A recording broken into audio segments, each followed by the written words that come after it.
Welcome to this very special edition of the KAJ Masterclass Live, the show which ensures that you profit from your time spent here with experts, either through the industry insights, information, or simply learning from them.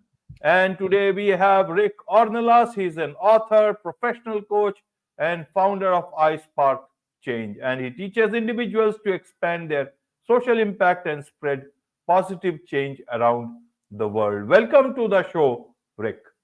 Oh, thank you so much, Ajay. It's a pleasure to be here. You are welcome to the show, Rick. You are welcome to India in this online form. And I'm sure not just in India, but a lot of people across the globe will benefit from what we are going to talk about. We'll talk about your awakening, your spiritual awakening, your passion for doing good, and also about your book, 12 Hours of Heaven. In this context, we will have our discussion. So, my first question is to understand, Rick, who is Rick? I said you are an author, professional coach, founder, entrepreneur now, multiple businesses you have, but I'm sure there is much more to this. So, how would you like to describe who Rick Ornelas is all about? Well, I appreciate you sharing some of the things that make up who I am, but I really identify just as a father. I identify as a family man. I'm a father to three wonderful daughters and my wife of 27 years. And beyond that, I'm just an individual that is doing my part to make the world a better place. That every day I seek to serve others and to do live as the best possible version of myself that I can be, and that's really what it's all about for me. That takes different forms.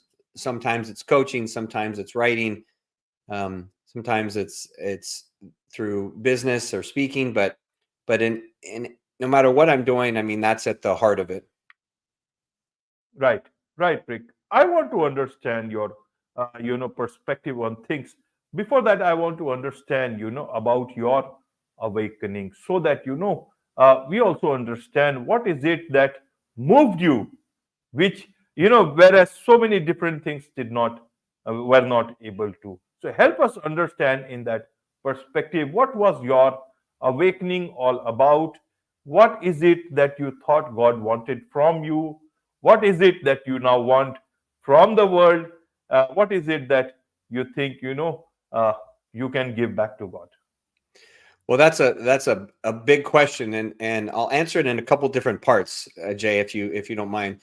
So my awakening really has two components. Okay, the first component is was that what really kind of kicked me into gear, and that would have been the pandemic in 2020, where I had, we were in quarantine and lockdown, and I had become very fearful and anxious of what the future held, and I lost that sense of control that I thought I had, and it was a very uncomfortable place for me, to where I as I said, it was kind of a dark place, dark time that I went to for a short period, and then I realized that I was better off than a lot of individuals, and so I needed to do what I could to help others, to really give back and serve. And so I started to volunteer. I started to help others. I wrote a blog about using the time as an opportunity, and then all of that reminded me of this story that had been in my head for over 20 years. And that was the story that would become my book, 12 Hours of Heaven. And the role that it played is that, and this is part of that awakening, is that the inspiration for my book was a major car accident that happened when in the year 2000, when my wife and my daughters were young, and my wife and daughters were in a car with me, and we were driving in the rain, And we had a major accident where I lost control of the vehicle and completely flipped the car over, and all of us were completely unharmed. And in the period of reflection after that accident, that's where I decided I need to change some things. I needed to be more present with my family. I needed to be more grateful for, everything in life, and grateful for the, gifts that God had given me.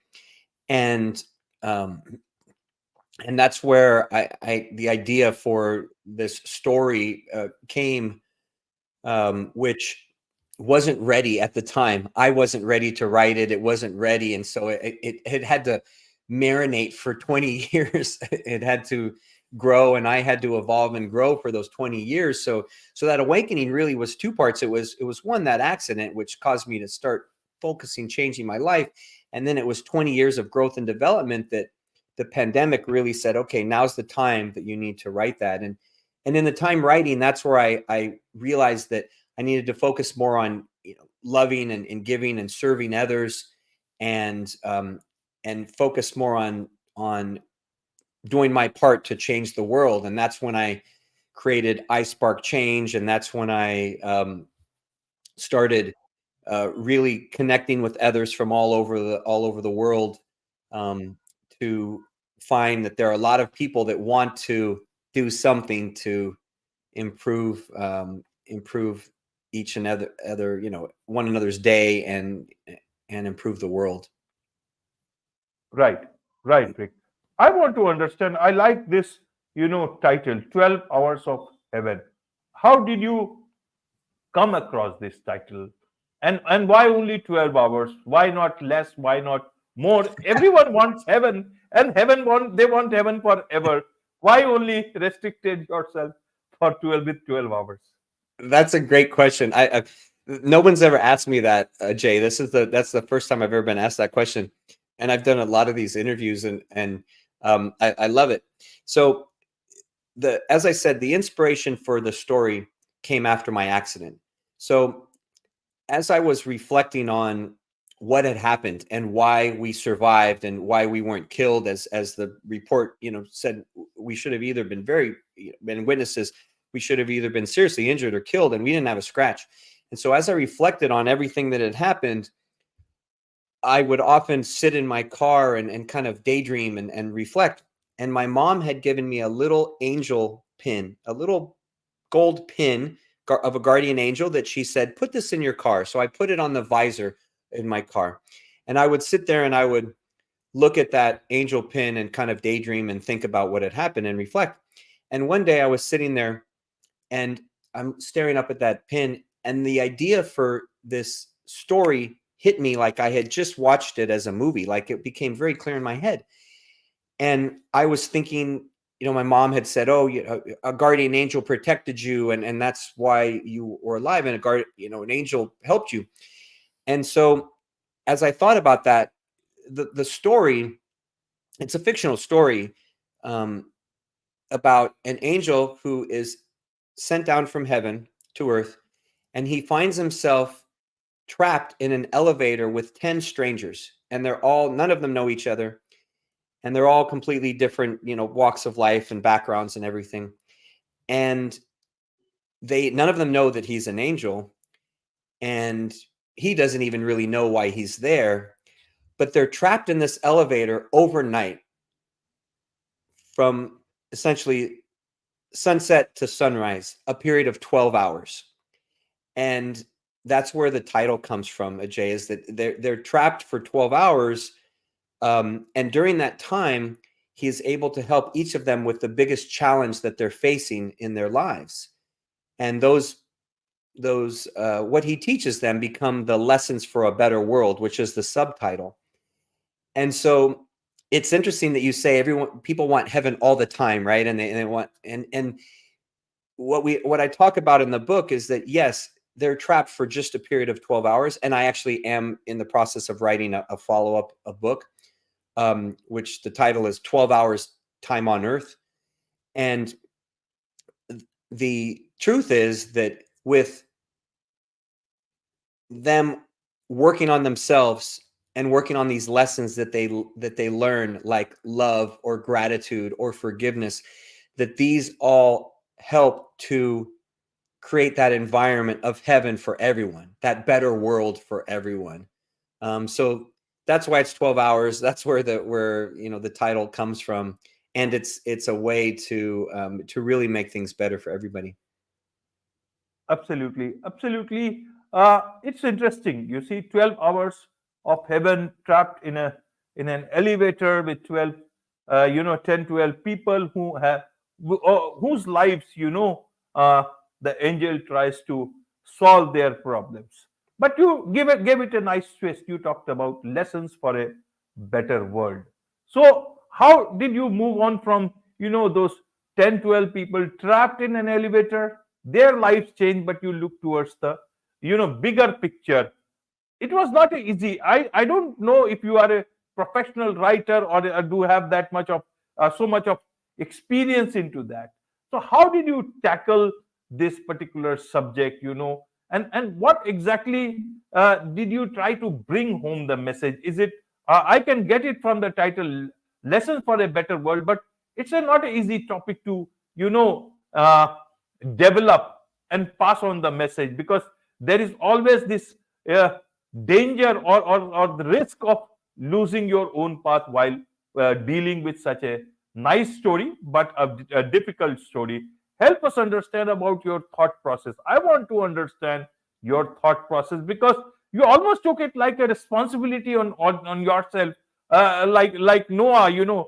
God has given you some work, so you take it forward. I want to get into your mind for the audience. Yeah, that's another fantastic question. And although I don't have any illusions that I have any sort of the greatness of some of the people from the Bible, but I do like the analogy, because I did feel that way, but not at first. So initially I thought, hey, this is a special story, and now I'm ready to write it, so I'm going to write the story. And I went about it very methodically. So I had never written a book. I'm not a professional writer. I had never written a book. I had written some articles online and things like that, but started very methodically. Okay, I'm going to write 500 words a day, 500 to 1,000 words a day, and just commit to that and write consistent, and I'll be done in maybe 6 months. Well, as I started writing, I found myself getting very spiritually connected with God, and I got to a point after about a month and a half that I didn't feel as if I was the author of the story. I felt as if I was just typing, and the story was just flowing through me, because I knew that I knew the framework of the story, that idea that I had seen the movie. I had the framework, but I didn't know how the chapters were going to go. I didn't know how this was all going to line out. I didn't know how I was going to tackle these lessons as you described them. And so I knew the lessons I wanted to impart, but I didn't really know how they fit together. But as I started writing, Ajay, it all just came so naturally. And that's why I said I feel like it didn't even come from me, because it came so naturally that the story just flowed, it connected, the way the characters connected and the lessons all connected. And the way that it could be relatable to anyone. So I've had a lot of people that, since the book came out back in 2020, that have read that say, oh, I really related to this character, or I really related to that character. And there's, as I said, there's a vast array of personalities in there that it can connect with a lot of different individuals. And I don't take credit for that.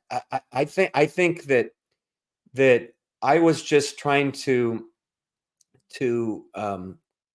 write from my heart, and write from the guidance that I give credit to God for guiding me in my writing, because it wasn't the way you described it as you asked the question, is that it took a lot of effort. And yes, I don't want to diminish anyone that's written a book. However, it flowed so freely and naturally when I got to that point that I was just open to feeling and hearing it, that I ended up writing the book in under 3 months. In 2.5 months, I finished. I got to points where I would write 2,000 words in a couple hours. And it just flowed out of me. And so I don't know if it was like a flow state that they say they get into, or I don't know if it's because I was open to letting God, guide me along the way.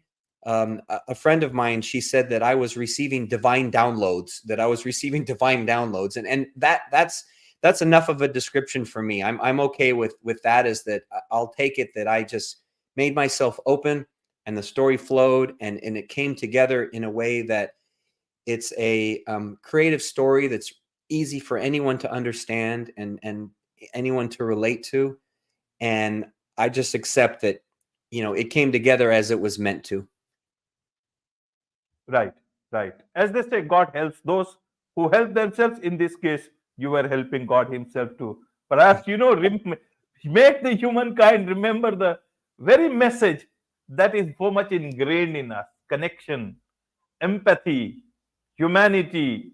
All these things we have forgotten, and that is why you talk about, lessons for a better world. What lessons did you talk about in the book for a better world? We sometimes, we keep on looking for heaven. Sometimes, there is this saying I read several times in several places, that what if God asks you, how was heaven? Tell me when you go back to Him. So sometimes we forget that this is heaven. Sometimes we'll start looking at heavens in, different places. So help us understand, how did you pass on the message? What was the message for a better world? And how do you think the idea itself that this is heaven, we are trying to make it a hell for everyone? Wow, that I would say, Ajay, that for me, what it came down to was things that I had learned during those 20 years. So immediately after that accident, I wrote what I called a to-do list for every day. And this to-do list, including things like that I mentioned before: be present, be grateful, live like it's the last day of your life, thank God for every second that you have. And those became the foundation of these lessons. Some of them were included, not all of them, and some of them were kind of changed. But as I said, I didn't know exactly. I knew, hey, these are things that are important, and they were things that I had learned in that journey of those 20 years, and things that I had learned in my life. And they're not new. They're not new. There's been other books written about them. As I said, love, forgiveness, gratitude, being present, um, uh, um, being present, and treating others how you want to be treated. These are all things that have been around for thousands of years, right? They're not special to me. They're special in each and every one of them in their own right. And um, and so they are the things that had helped me in my journey, and that had improved my life over the past 20 years, by focusing on the areas that focusing on those areas. Whenever I found that I would focus on those areas, that's when I knew that I was living as God wanted me to, living, making the world a better place, making the world heaven, as you described it, right? Making the world more heavenly. And so I was writing from my experience, and hoping that it would impact others as it did me. And so you're right. I think sometimes that, and I've seen this in my coaching and in my development of myself, is that sometimes we make things more complicated than they have to be. Sometimes they're just so simple. It's like, oh yeah, do unto others as you want them to do unto you. That's pretty simple, right? It's pretty self-explanatory, but we make it all convoluted and crazy and difficult. And so that's why I said, okay, these are just going to be basic. They're going to be simple. They're things that anyone can do, that we all know we should do. Most of the time, we don't always do it, but we know we should. We may hold a grudge against someone when we know we should forgive. And so I kept it that way, because that's what had helped me, and that's what I felt would be simple for anyone to do. that it could impact their life in a positive way as it had for me. Right, Rick, right. While you were writing this book for around 3 months or so, so how did your family look at it, at this? Because obviously they know, but they must be looking at it as being part of it, but also observing you from a little bit of distance. How did they see all this, all these changes or all this good work or, very busy life of yours? How did they experience it in their own way?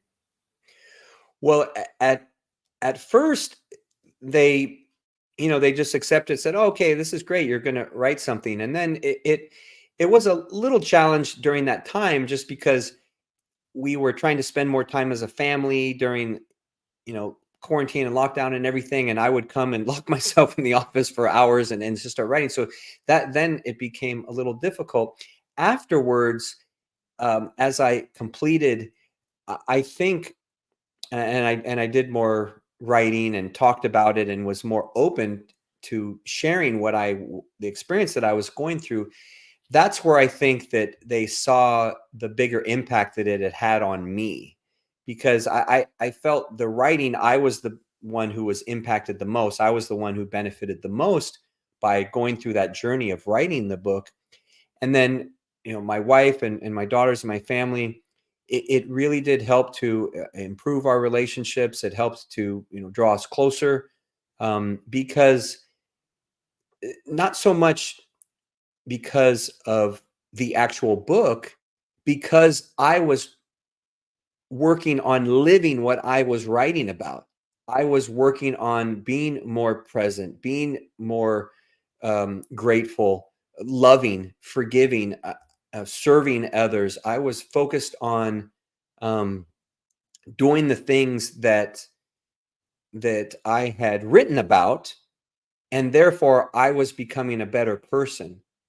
And if one person is really working to be better, then it's going to have an impact on those around them. And so I think that's the biggest way that it impacted them. At first, I think, especially some of my kids, they didn't really understand, and they didn't see the impact on me, and, that didn't come till later. Um, it, Eventually, I think they've all seen that it has made some changes, and I think it's positively impacted all of us. Right.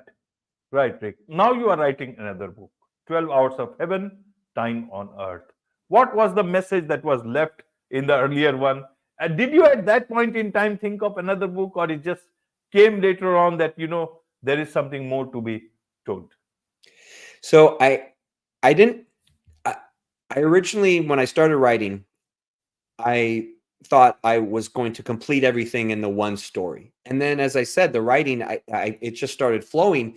And then when I finished, the story has a good end and a good finish to it. And it also leaves the mind thinking, oh, is there something more, right? Is there something more? And so it was during my writing time that I was actually in a yoga class. It was in the middle, towards the end, maybe Shavasana or something at the end of the class, but it was a quiet time in the class. And that's where the idea for the second book came. And actually, um, five other books in that series, in the series that, hopefully God willing, I'll be able to write those in my lifetime. And all those ideas came that one day in a yoga class during my writing. So I didn't know necessarily that there would be multiple books, and we'll see what God has planned. I did know, as I started getting towards the end of the original book, that there's more to share, there's more to learn. And that's where Time on Earth comes into play, is that it's that next chapter, if you will, of what happens in the lives of these individuals. Absolutely, absolutely. So there is a plan for several books now. So which is good. You see, there is this. If you look at it from you were in a savasana, if you call it, and that is almost a practicing of, relaxation in the, almost like a dead state, but that's the yoga part of it, if I am correct. And then your mind is in a different state, your body is in a different state. If you feel, you can almost be out of your body, and you can, connect with the almighty or the universe. Maybe in that state, it was God's way of giving you many more ideas, and through that, many more, uh, many more different understanding about that, this heaven on earth itself, about this. So, when is this new book coming in for us? Well, that's a $1,000,000 question, because I started writing it last year, and I didn't go as methodically as the first time, because I wasn't in quarantine where I have every day free and everything. So it's taken a lot longer. I'm probably about a quarter of the way through, maybe a third of the way through. And the biggest challenge for me is that I've, as an entrepreneur, as someone that does many things, I opened a business a few months ago, and is that I've doing so many things that I haven't focused on the writing as much as I would like. So it's been on, transparency. I haven't written in over a month. It's not that everyday writing. And one of my commitments for next year is to write consistently, so I can, so I can get it finished quickly, and it doesn't drag on. Because, like I said, I started it last year, and it's already been over a year of time that I haven't finished. So I don't want it to drag on. I will finish it in 2024.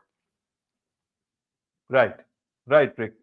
You have seen so much in your life, uh, that accident, near death experience, family tragedies, deaths, and then the message of, the awakening, the message of God, you can say, getting book ideas in Shavasana, all these things all remind you, even your books, Heaven on Earth, Time on Earth, you know do you sometimes think that, because writing and living that part can sometimes, make you feel you are very young, a long way to go, and there is so much spirituality, you talk about the reality of life, you can talk about, it is the time on earth, that we have a limited time on earth. How do you then see your life in that direction, somebody who has seen everything from such close, and now telling the world that there is so much to do? Sometimes do you feel that there is much more to do than our lives actually allow it? How do you look at your life now going forward?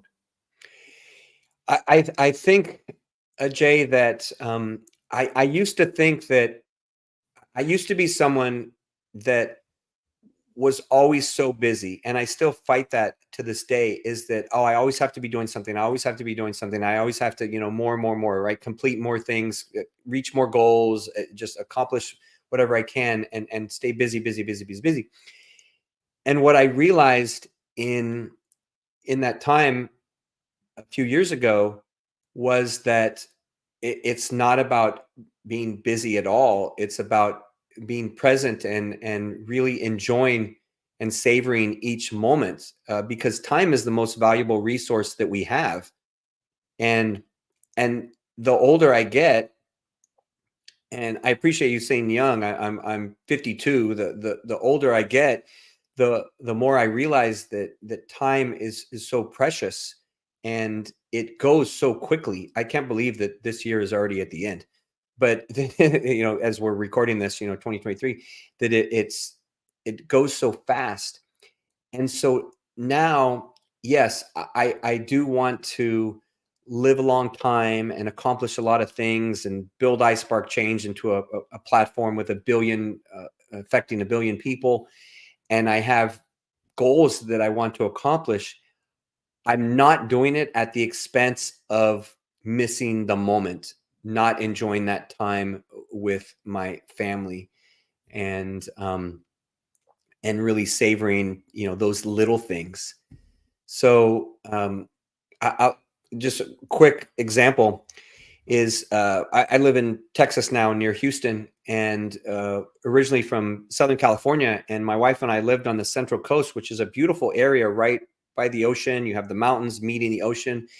Every day for work, when we lived there for 13 years, I would drive back and forth literally on the Pacific Coast Highway with the Pacific Ocean right next to me. And I would never enjoy it. I would just be focused on, oh, I'm just going to my next place. And now when I wake up early and I go work out early, most mornings I can see the sunrise when I'm leaving the gym. And so I will pause and I will watch, the sunrise, take pictures, appreciate that. And I wouldn't have never done that. I don't know how many sunsets I missed because they were right there next to me because I wasn't paying attention. And so, yes, I do want to accomplish a lot of things.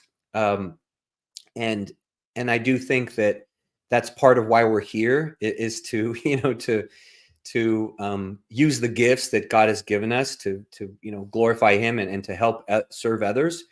I'm not going to do it at the expense of missing the moment and missing those precious times with others.